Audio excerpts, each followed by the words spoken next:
What's up, guys? This is John with Skate Better, and this is the Adidas City Cup shoe review. So yeah, let's get started. A couple basic things about this shoe you should know: size and price.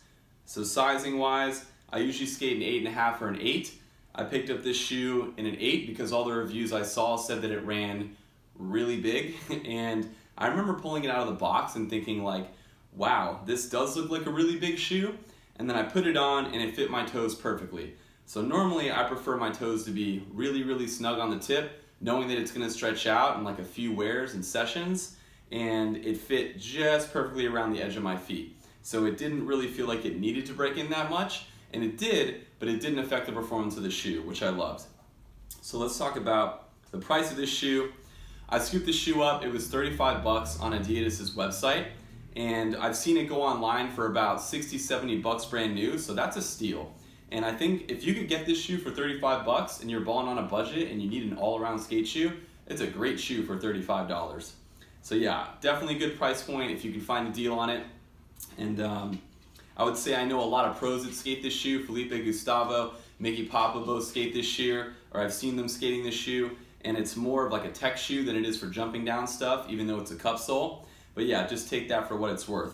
So overall feel, this shoe is nice. It's a suede shoe, and it definitely feels like one of those moccasin kind of shoes. Like I know Lakai shoes are supposed to feel like that, but the suede breaks in really well. Straight out of the box from the mid forward was very flexible, and the heel was not flexible at all. So if you like a really flexible heel, I would not recommend this shoe, but I know some people actually like that. My foot felt very anchored down in the shoe. I would say it is more of a low shoe, so it doesn't, like the Boostinites I skated feel more of like a mid shoe. This is definitely a low feeling shoe, so if you like a lot of ankle room, that's what it feels like. Personally, I like a little bit of a higher shoe. I will be trying like a mid or a high top soon, but I like almost like between a low and a mid, so this was a little low for my personal preference, but it still felt secure. My foot felt secure in the shoe. Some other things I liked about this shoe: it's a very breathable shoe. It moves really well with your foot. It doesn't have a tremendous amount of board feel, but it does have a lot of dexterity because you can move your toes around a lot, which can help with balance and just feeling a general trick.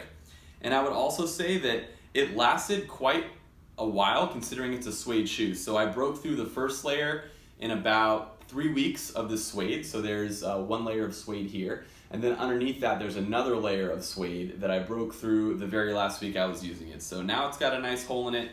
There was a little hole coming in the front of the toe, which is to be expected from flip tricks.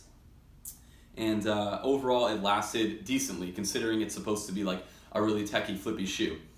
And what else did I love? This gum outer edge really caught flick tricks well for the first, I'd say, 3 to 4 weeks. And then after it started wearing down quite a bit around here, it kind of started, I had to put a little bit more oomph into my flicks. But in the beginning, right out of the box, really great for flip tricks. Some cons about the shoe that I did not like. The first thing is just tongue is really thin, and I like a thicker tongue, and this tongue felt like, I want to say cheap is the word that comes to mind. So no padding in the tongue, and it definitely moves from left to right. But I noticed that it did stay in place once I had it laced down, as opposed to like the Boostinites where it did not. It would just like move to the side and stay there. I don't love the lacing system of this shoe. So it's like a wider lacing system. And the only time I the only time I ripped a lace was actually down here. It was like the second to last day I was skating it. So after 6 weeks or five to 6 weeks, I finally broke through this one down here. And the eyelets are like really small and kind of sharp. And I think that's what kind of contributed to the lace ripping. And it was also really hard to relace because the eyelet is such a skinny eyelet. So it's a really minor thing, but I just didn't like that. Definitely would love to change the tongue on this shoe. And other than that, I don't have a lot of cons on this shoe. It's more of like a personal preference thing. I would not jump down things in this shoe, so I put my footprint insoles in. I did not love the insole that it came with, which I usually don't love the insoles that shoes come with. But yeah, definitely not a gap skating shoe, definitely more of a tech shoe, so just know that going into it. And what else did I not love about this shoe? I think that was it. Those are like the only cons that I really have. For what you pay, you really do get your money's worth in this shoe, and it is a good shoe to scoop up if you've never tried it before. And there's a reason that there's pro skateboarders who could probably get whatever shoes they want from this company for free that are skating like this $35 to $60 shoe, because it's a really fun shoe to skate. And what I mean by that is, like, you'll see when you put it on, it just flicks really well. It doesn't take a while to get used to. I think whether you have a narrow foot or a fat foot, you can skate it. It's narrower here, but then it actually gets really wider here in the toe box, up towards the toe. It's not perfectly round, it's like a little bit of a square. So I think no matter what kind of a foot you have, you could definitely skate this shoe, which is great.